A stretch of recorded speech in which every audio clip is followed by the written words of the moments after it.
Bienvenidos, en este video vamos a ver dos circuitos que dieron origen al desarrollo de los amplificadores operacionales, que es el circuito integrador y el circuito derivador. Que como su nombre lo dice, el circuito integrador lo que va a ser integrar la función de entrada o mi voltaje de entrada, es decir, a la salida yo tendría la integral del voltaje de entrada, mientras que el circuito derivador, que vamos a ver en un instante, va a ser el proceso contrario, que es obtener la derivada.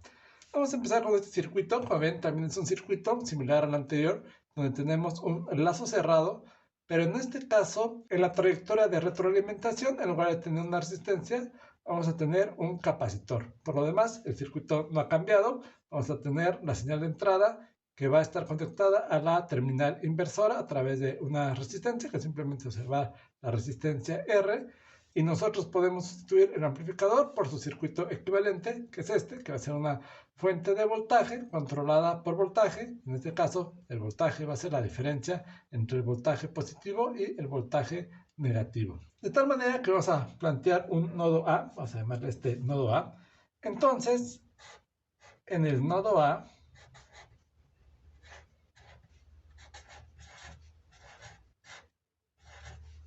vamos a plantear la ley de corrientes de Kirchhoff. Vas a tener dos corrientes que entran al nodo. No va a salir ninguna corriente porque acordamos que debido a que la impedancia de entrada de nuestro amplificador operacional es muy grande, podemos considerar que la corriente que entra al amplificador es igual con cero, por lo que simplemente voy a tener que la corriente de la resistencia más la corriente del capacitor va a ser igual con cero.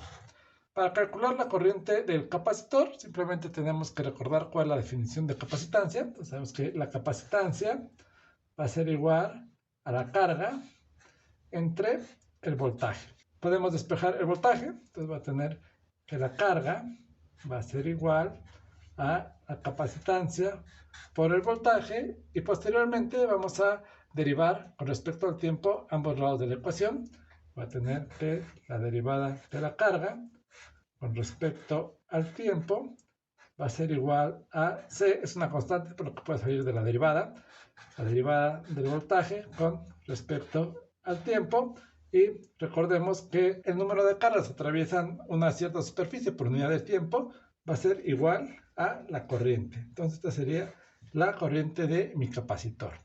Esto lo podemos sustituir de la siguiente manera. Vamos a tener que C por la diferencial de voltaje con respecto al tiempo, más la corriente de la resistencia por ley de Ohm va a ser igual a el voltaje en la resistencia dividido entre el valor de la resistencia, y esto va a ser igual con cero.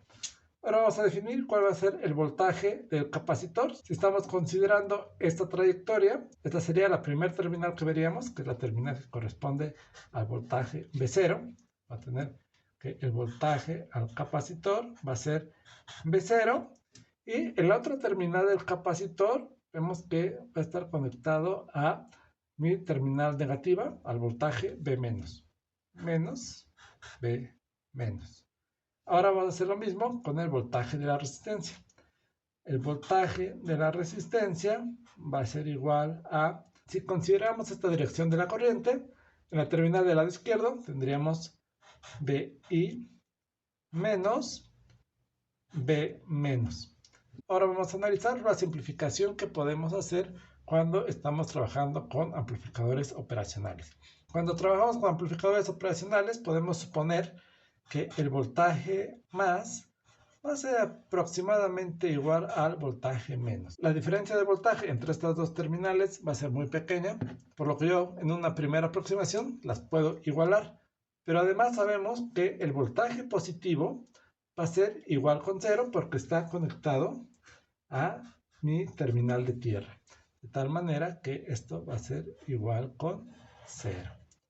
De tal manera que lo puedo volver a reescribir de esta manera. El voltaje menos yo lo puedo eliminar y voy a tener que la capacitancia por la diferencial del voltaje, en este caso sería el voltaje de salida, B0, derivada con respecto al tiempo, más mi voltaje de entrada. Entonces voy a tener mi VR va a ser igual a mi voltaje de entrada, dividido entre R, esto va a ser igual con 0.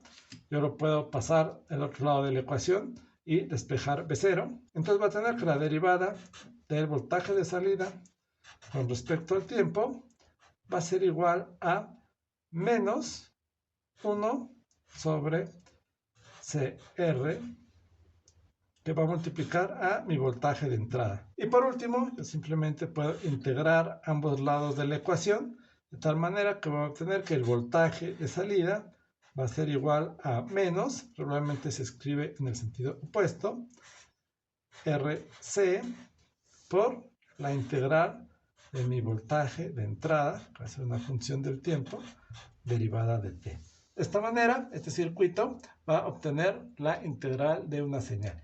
Es decir, que por ejemplo, si tuviéramos una señal sinusoidal a la entrada, si BI fuera igual a A, donde A es la amplitud por el seno de omega t, a mi salida yo obtendría la integral del seno es menos coseno. Con este menos se va a hacer positivo, entonces tendría B0 va a ser igual a A entre RC, que va a multiplicar a omega por el coseno de omega t. Muy bien, este es el circuito integrador.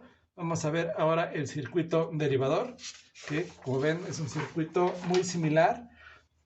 La diferencia principal radica en que hemos invertido la posición del capacitor y del resistor. Ahora el lazo de retroalimentación va a estar conectado a través de una resistencia. Mi voltaje de entrada va a estar conectado a la terminal inversora a través de un capacitor. Nuevamente voy a hacer la ley de corrientes de Kirchhoff en el nodo A. Entonces en el nodo A voy a tener que la corriente que viene del capacitor más la corriente de la resistencia van a ser igual con 0. Es decir, IC más IR va a ser igual con 0.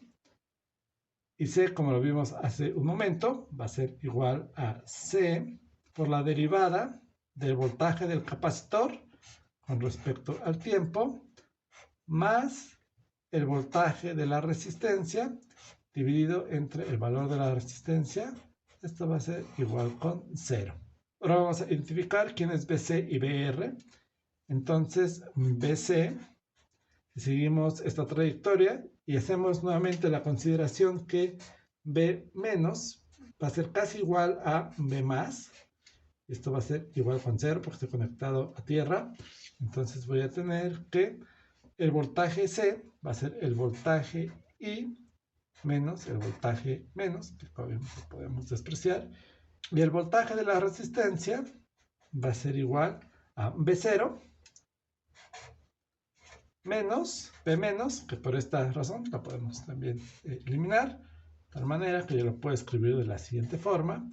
La capacitancia, que va a multiplicar a la primera derivada del voltaje en el capacitor, que va a ser el voltaje I con respecto al tiempo, más BR, que sería simplemente B0 entre R, y esto va a ser igual con 0. Esto es muy fácil de despejar B0, entonces va a tener que B0 va a ser igual a RC por la primera derivada con respecto al tiempo de mi voltaje de entrada.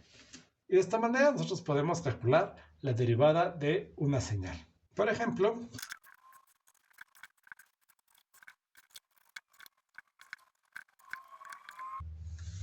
si tuviéramos una señal de entrada con esta forma de onda, se le conoce como una función sierra. Entonces, la derivada de esta línea recta sería simplemente su pendiente. Entonces, como es una línea ascendente, va a ser un valor positivo. Y en el caso de la trayectoria en que el voltaje disminuye, la derivada va a ser negativa, por lo que obtendríamos una señal cuadrada a la salida. Estos circuitos son muy fáciles de armar y de verificar su funcionamiento en el laboratorio de electrónica.